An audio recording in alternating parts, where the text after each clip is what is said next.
오늘 하나님께서 우리에게 주신 말씀은 구약성경 예레미야서 17장 5절에서 11절까지 말씀입니다. 여호와께서 이와 같이 말씀하시니라. 무릇 사람을 믿으며 육신으로 그 힘을 삼고 마음이 여호와에게서 떠난 그 사람은 저주를 받을 것이라. 그는 사막의 떨기나무 같아서 좋은 일이 오는 것을 보지 못하고 광야 건조한 곳, 건건한 땅, 사람이 살지 않는 땅에 살리라. 그러나 무릇 여호와를 의지하며 여호와를 의뢰하는 그 사람은 복을 받을 것이라. 그는 물가에 심어진 나무가 그 뿌리를 강변에 뻗치고 더위가 올 때라도 두려워하지 아니하며 그 입이 청청하며 가무는 해에도 걱정이 없고 결실이 그치지 아니함 같으리라. 만물보다 거짓되고 심히 부패한 것은 마음이라. 누가 능히 이를 알리오마는 나 여호와는 심장을 살피며 폐부를 시험하고 각각 그 행위와 그의 행실대로 보응하나니 불의로 치부하는 자는 자고새가 낳지 아니한 알을 품음 같아서 그의 중년에 그것이 떠나겠고 마침내 어리석은 자가 되리라. 아멘. 오늘도 하나님께서 이 말씀을 통해서 우리를 인도하십니다. 성령께서 여러분의 마음을 뜨겁게 하시고 하나님의 뜻을 따라 행할 수 있도록 도와주시기를 바랍니다. 예수님께서도 가르치실 때에 비유로 말씀하실 때가 있었는데 오늘 하나님께서도 이스라엘 백성들에게 비유로 말씀하게 하십니다. 사막에 떨기나무가 있는데 우리는 떨기나무를 잘 모르지만 어쨌든 나무가 사막에 있다면 여러분 그 나무는 불쌍한 나무입니다. 사막은 낮에는 뜨겁고 또 밤에는 춥고 무엇보다도 사막은 물이 없는 곳입니다.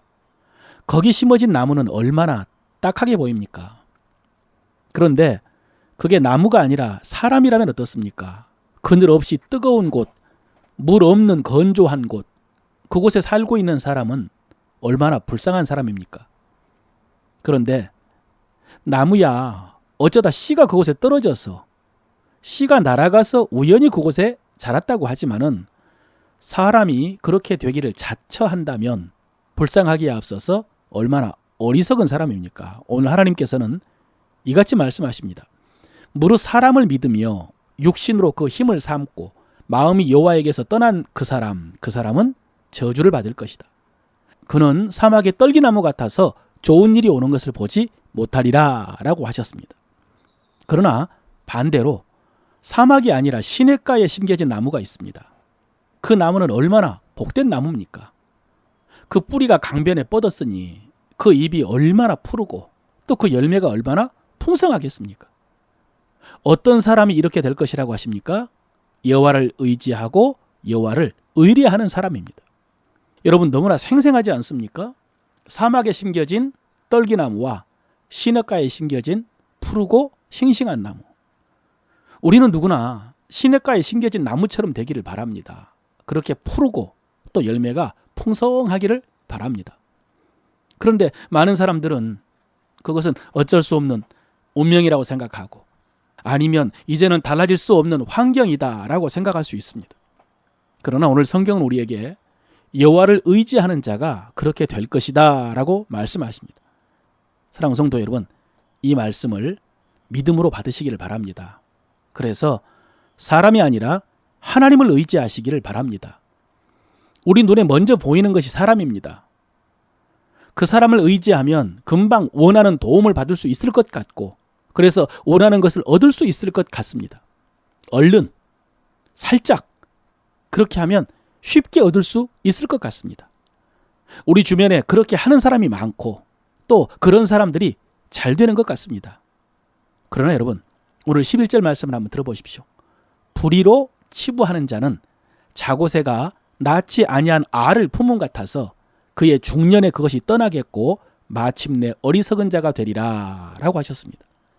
여러분 자고새는 방금 말씀처럼 자기가 낳지 않는 알을 품는답니다. 그래서 새가 알에서 부화를 하면 처음에는 그 자고새가 어미인 줄 알고 따르지만은 그러나 얼마 지나지 않아서 결국 그 새는 날아가 버린다는 것이죠. 어미가 아니라는 것을 알 테니까. 우리에게서도 그렇게 날아가 버릴 것이라고 말씀하십니다. 하나님을 의지하지 않고 사람을 의지해서 얻은 것들, 모든 것들은 중년에 날아가 버릴 것이다. 사랑하는 성도 여러분, 다른 사람은 어떻든지 또 지금 형편이 어떻든지 하나님을 의지하시길 바랍니다. 그런데 오늘 말씀 가만히 보면은 어디서 많이 듣던 말씀입니다. 우리가 잘 아는 시편 1편 말씀이죠. 거기에 보면 오늘 비슷한 말씀이 나옵니다. 복 있는 사람은 악인의 꾀를 쫓지 아니하고 죄인의 길에 서지 아니하고 오만한 자의 자리에 앉지 아니하고. 여러분, 이것이 사람들이 하는 일입니다. 악인의 꾀를 쫓고 죄인의 길에 서고 오만한 자의 자리에 앉는 것. 이게 사람을 의지하고 세상 사람들처럼 하는 일입니다. 그러나 여호와를 의지하는 자는 그렇게 하지 않습니다. 어떻게 삽니까? 오직 여호와의 말씀을 즐거워하여 그것을 주야로 묵상하는 자로다 그랬습니다. 여러분, 이것이 여호와를 의지하는 것입니다. 앞에서 여호와를 의지하는 것, 그것이 시편 1편에서는 오직 여호와의 말씀을 즐거워하여 그것을 주야로 묵상한다라고 했습니다. 여러분, 눈에 보이는 사람들, 그리고 귀에 들리는 그 사람들의 말, 거기에 마음 빼앗기지 않고 그들에게 달려가지 않고 하나님의 말씀을 묵상하면서 하나님을 의지하는 법을 배우는 사람입니다. 그러면 결과는 똑같습니다. 저는 시냇가에 심은 나무가 시절을 쫓아 과실을 맺으며 그 잎사귀가 마르지 아니함 같으니 그 행사가 다 형통하리로다. 사랑하는 성도 여러분, 여러분이 이런 복을 누리시길 바랍니다. 그러기 위해서 필요한 것이 오늘 하나님께서 예레미야를 통해서 사람이 아니라 하나님을 의지하는 것이다 라고 하셨는데, 시편 기자는 그것을 말씀을 묵상하는 삶이다 라고 더 구체적으로 가르쳐 줍니다. 그리고 묵상의 기초는 말씀을 입으로 말하는 것이라고 했습니다. 말씀을 입으로 말하는 것입니다. 계속 그렇게 입으로 읊조리다 보면은 마음이 뜨거워질 것이라고 했죠. 사랑하는 성도 여러분, 그 말씀이 우리를 풍성하고 형통한 삶으로 인도해 주실 줄로 믿습니다.